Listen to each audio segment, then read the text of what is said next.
Bien, ya estamos de regreso tras la pausa comercial en Canal 2 en Radio Chilena FM para hablar de la ley Carín, que modifica el Código del Trabajo en materia de prevención, investigación y sanción del acoso laboral, sexual y también de violencia en el trabajo. Para eso tomamos contacto con María Fernanda Moraga, Seremi de Gobierno. ¿Cómo está, Seremi? Bienvenida a Canal 2, a Radio Chilena FM. Hola, muy bien, muchas gracias por este contacto. Bien, hablar de la ley Karim que ya está a nada de comenzar en ejercicio, lo que significa también para este gobierno dar paso también a esta ley. Así es, estamos contentos porque la promulgación y la entrada en vigencia de la ley Carín es parte de uno de los compromisos de nuestro gobierno, del gobierno del presidente Gabriel Boric, en orden a avanzar en el trabajo decente, en impulsar políticas públicas y programas que particularmente garanticen espacios laborales que sean seguros, que sean libres de acoso y que principalmente establezcan la obligación a los empleadores de prevenir estos actos que vayan en contra finalmente de los trabajadores y trabajadoras. Seremi, hablar de lo que significa para ustedes el ya desarrollar, implementar esta ley que ha tenido un recorrido importante, ha tenido también muchas reuniones y que ya va a estar en vigencia en algunos días.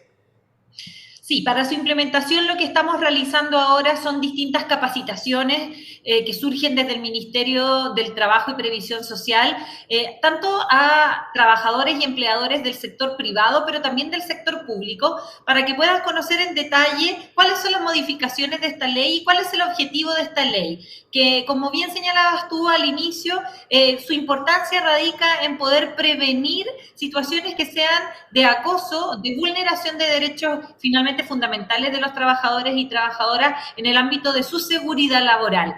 Por eso se llama ley Carín, ¿no? Recordamos que Carín es una trabajadora del área de la salud que, a propósito de los constantes hostigamientos, decide quitarse la vida y es su hermana quien, en conjunto con otras personas de la sociedad civil, impulsan esta ley que pretende fortalecer finalmente nuestra cultura organizacional para que tengamos espacios laborales más seguros, definiendo acoso laboral, definiendo acoso sexual y también lo que significa la violencia en el trabajo.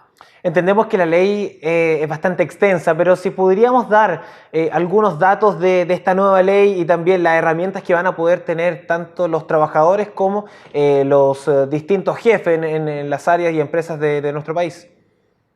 Lo principal que hace esta ley en torno a modificaciones del Código del Trabajo es que redefine lo que entendemos por acoso laboral.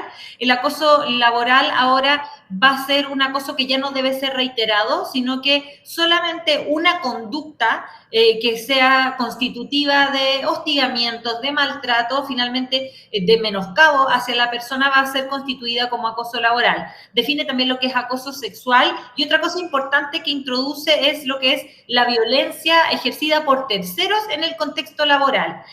Ya no solamente vamos a definir entonces el acoso laboral en torno a los pares, a trabajadores, compañeros de trabajo o a una jefatura con un trabajador, sino también con aquellos que ejerzan violencia y que sean clientes, que sean usuarios, proveedores y que puedan tener conductas que sean violentas en el contexto laboral. Además de eso, modifica los conceptos de prevención, de investigación y de sanción y establece, y esto es importante, protocolos obligatorios para las empresas que deben contar con estos protocolos de prevención y reglamentos en el que incorporen finalmente casos de acoso laboral, sexual y violencia en el trabajo. Seremi, el llamado tanto a los empleadores como también a los trabajadores para que conozcan más de esta ley Karim.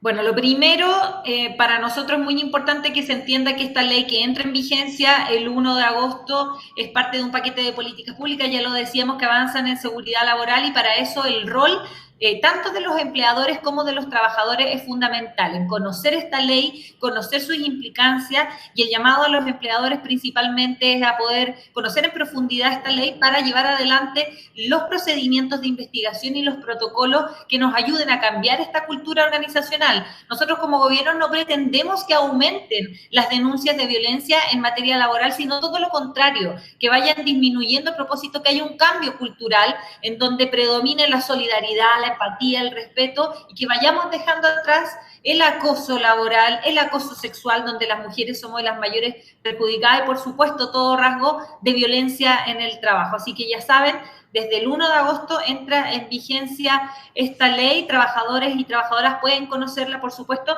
en la página del Ministerio del Trabajo, en la página también de la Dirección del Trabajo. Seremi, también, aprovechando la entrevista, conversar un poco del bolsillo familiar electrónico. Ya se hizo el primer abono en el quincena del mes de julio y va a comenzar el segundo. ¿Cómo ha sido este proceso? Sí, recordemos que este bolsillo familiar electrónico en principio estaba disponible hasta el mes de abril del 2024. Nosotros, entendiendo el contexto de invierno y las preocupaciones que tienen las familias de nuestro país, hicimos el esfuerzo para extender este beneficio, que es el bono familiar electrónico finalmente de invierno y que está disponible, ya lo decías tú, el primer pago se realizó en el mes de julio. Ahora el 1 de agosto viene un segundo pago y el próximo va a ser durante el mes de septiembre. Recordar que este bolsillo familiar electrónico está pensado para la compra de alimentación. Es un monto de 13.500 pesos por carga familiar que se deposita directamente en la cuenta RUT de aquellos que son beneficiados en un apartado, que es como un bolsillo, por eso se llama así, y que finalmente puede ser solamente utilizado para la compra de alimentación. Esto se suma a otros paquetes de ayudas económicas, como la baja en 30 pesos, en casi 100 pesos, perdón, en el precio de la parafina, y otras cosas que hemos estado realizando durante el mes de invierno para aplacar el gasto que tienen las familias en su bolsillo, ¿no? Y poder destinarlo a otras prioridades que existan en las familias de nuestro país. Seremi, ¿cómo saber si se puede acceder al bolsillo familiar electrónico? ¿Quiénes son finalmente los beneficiarios? Los beneficiarios son aquellos que cuenten con asignación familiar o asignación maternal, que sean también causantes del subsidio familiar o del subsistema de seguridades y oportunidades, familias pertenecientes también al subsistema del Chile Solidario, como personas con discapacidad, con necesidades educativas, estudiantes entre 18 y 24 años, menores de 18 años, que sean parte de este Chile Solidario. Ellos son los beneficiarios, pero por supuesto siempre pueden ver el detalle en la página bolsillofamiliarelectronico.gov.cl, donde también pueden verificar finalmente si son beneficiados o no de los próximos pagos. Perfecto, Seremi, muchísimas gracias y vamos a estar atentos también al bolsillo familiar electrónico y también a la entrada en vigencia ya de la ley Karin. Muchísimas gracias. Muchísimas gracias a ti por el contacto, que tengan muy buena semana. Igual, ahí está entonces la Seremi de Gobierno, María Fernanda Moraga, que nos da cuenta de la ley Karin que está ya por entrar en vigencia, así como también del bolsillo familiar electrónico, que también está a puertas de entregar un nuevo aporte a un importante número de familias chilenas. Nosotros con esta información nos vamos a una breve pausa comercial y ya retornamos con ustedes.